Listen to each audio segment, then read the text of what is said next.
Howdy everybody. Today I'm going to give you an update on the Deer Deturret and show you what I got on it so far. And first I'm going to show you all my Wi-Fi controlled bait boat. This is one of the first projects that I did a few years ago. I like fishing a lot, and I made this thing to be able to take my baits out for me, drop them off, and then come back to me so I don't have to try and cast way the hell out there. This thing's pretty crude and it's got its issues. It works though. I mean, it worked okay actually. And I didn't actually finish it. I never added the GPS chip to it like I was going to, though I do have the GPS chip. And overall, this was just, well, like I said, this is one of my first projects. So what we got here is I replaced most of the components inside of this RC boat with new stuff. I did leave the original drive motor, drive shaft in there. I had to make a new propeller, which was kind of interesting. But got the original drive motor in there.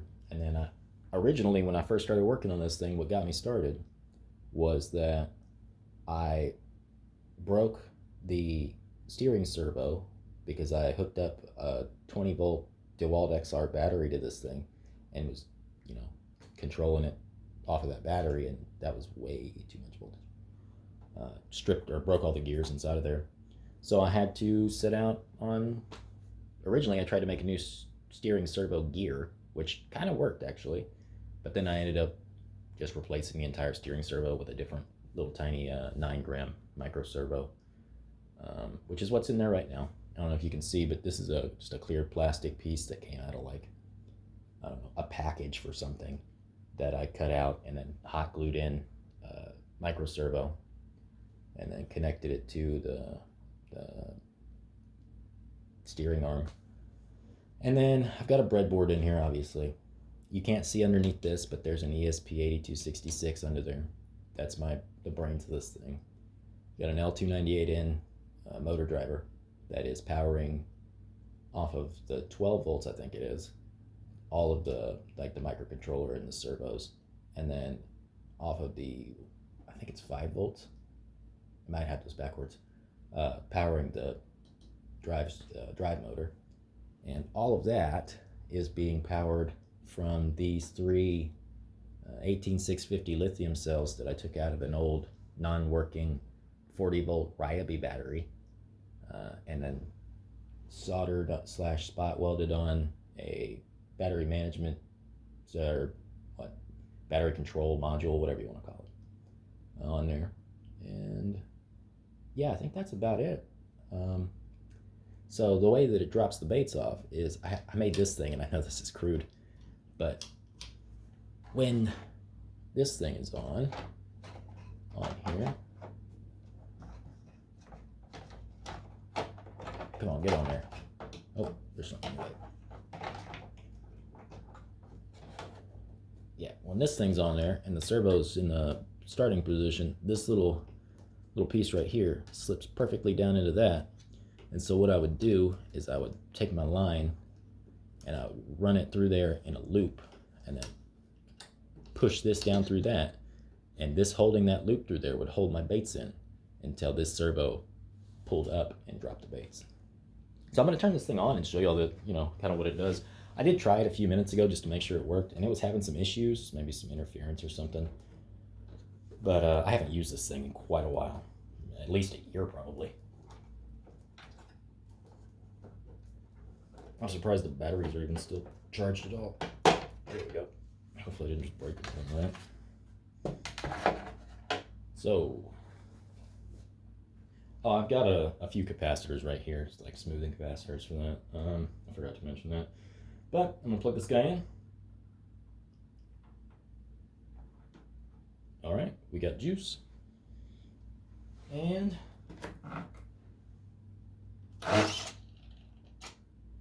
see, I don't know what's happening there.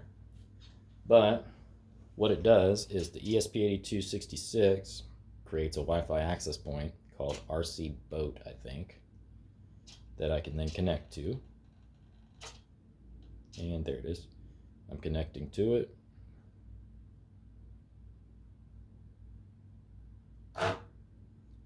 Any second now. Any day now. There it goes. So, hopefully it stays connected, but this right here is my control screen. And I don't know what it's doing right now, but let's say we want to, there's turn. Any day now. Oh, there it is. Okay. Any day now.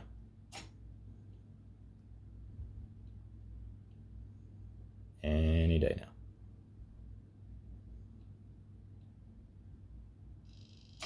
Oh, that one worked. Yeah, something's happening right now. Uh-oh.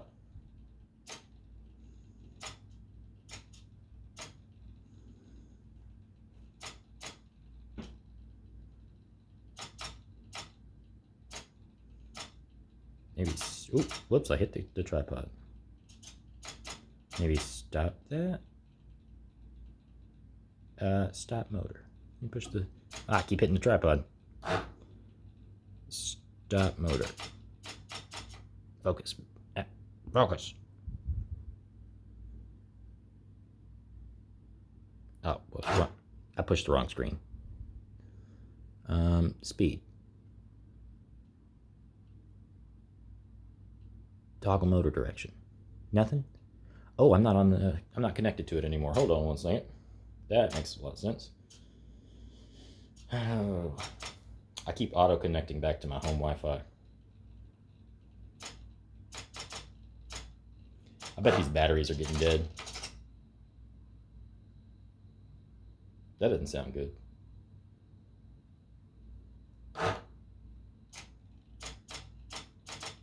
Well, I think these batteries are dead. That might be the issue here. You get the point, though. It worked. Worked before, anyway. But that's my Wi-Fi RC bait boat. If anybody's interested in the code for that, I guess I can upload it later, but it's a pretty bad code, to be honest with you. It was, like I said, one of the first ones that I was doing. It was a lot of fun. Very frustrating a couple of times, or a lot of times maybe. Just push this guy to the side on here. That Amazon product placement. And let me show you what I got going on the Deer Deturret real quick. And this is just kind of fitted together. This is not like actually fitted together. The next thing I'm going to do is take all this apart so that way I can put it together straight and align everything, put it together the right way. This is literally just me thinking in 3D maybe. So here's what I got at the moment.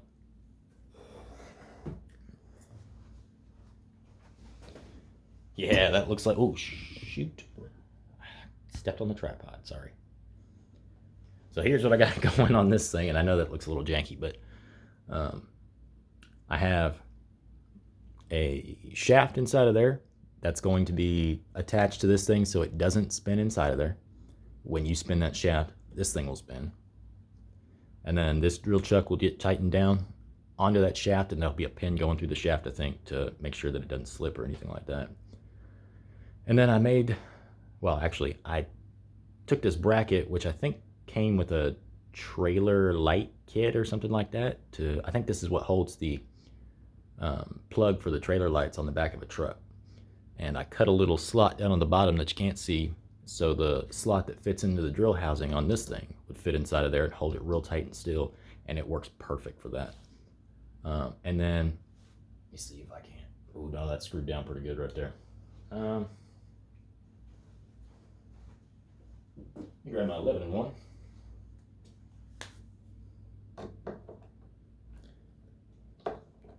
Ooh, that's tight. So I can move that and show y'all this. This is a NEMA 17 stepper motor. that I had to, oh, god dang it. So that is the input gear, oh, zoom, or focus. That is the input gear that came off of that drill that I had to cut off of the motor that was on there, and then I drilled a bigger hole in it so that way it would take the input shaft, or this shaft off of this stepper motor. And so now I just need to get this thing nice and straight, square, smoothed up and buffed up, you know. And then what I'm not exactly sure yet how I'm gonna fit this thing to this shaft. I'm thinking I might try and like solder it on there. If anybody has any suggestions on that, please, I'm all ears. I forget the name of the person who I've been talking with in the comments, but you are awesome. Thank you for your support and your input and stuff. I really appreciate it, and it's really cool to know that, I don't know, somebody out there is interested in what I'm doing here, and I really appreciate that.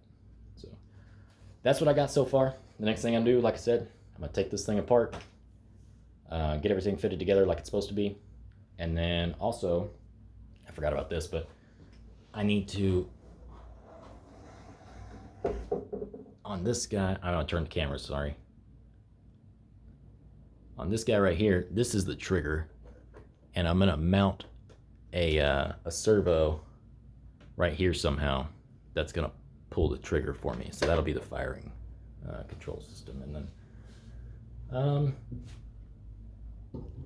as far as the gearing and stuff in this guy, I had calculated, so this thing weighs about 70 ounces with everything on it, and my pivot point right now, without being balanced or anything like that, is about 5 inches away from the center of mass. So I think I had calculated something like 4.5 newtons of torque needed to spin that thing, which is, I guess I don't really have too much of a reference, but that seems like kind of a lot to me. And this NEMA 17 stepper motor puts out, I think, 0.25 newton, oh no, 25 newton centimeters maybe, or maybe 0.25 newton centimeters. I don't remember off the top of my head. It's not a lot, that's the point.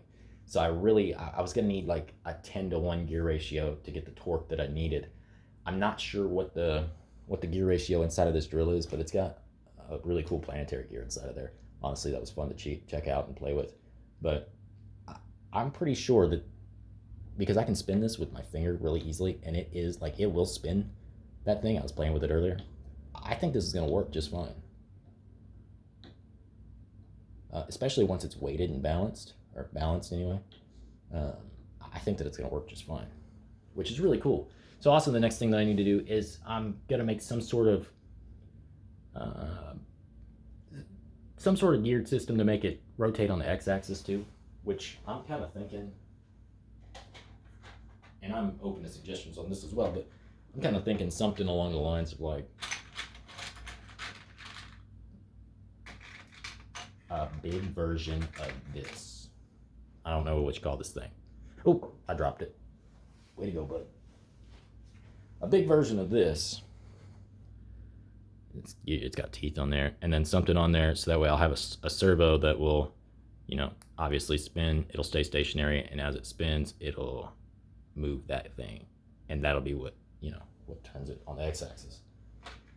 But I'm kind of just using whatever stuff I have available and don't have to buy. So, you know, if I find something that's going to work better, I'm going to use that. Anyhow, I appreciate everybody watching. If you have any suggestions, let me know. If you like what I'm doing, it'd be cool if you let me know that too. If you don't like what I'm doing, actually, I might like, you should let me know that too, just because I like to know when I'm being stupid. Everybody have a good day. Stay safe.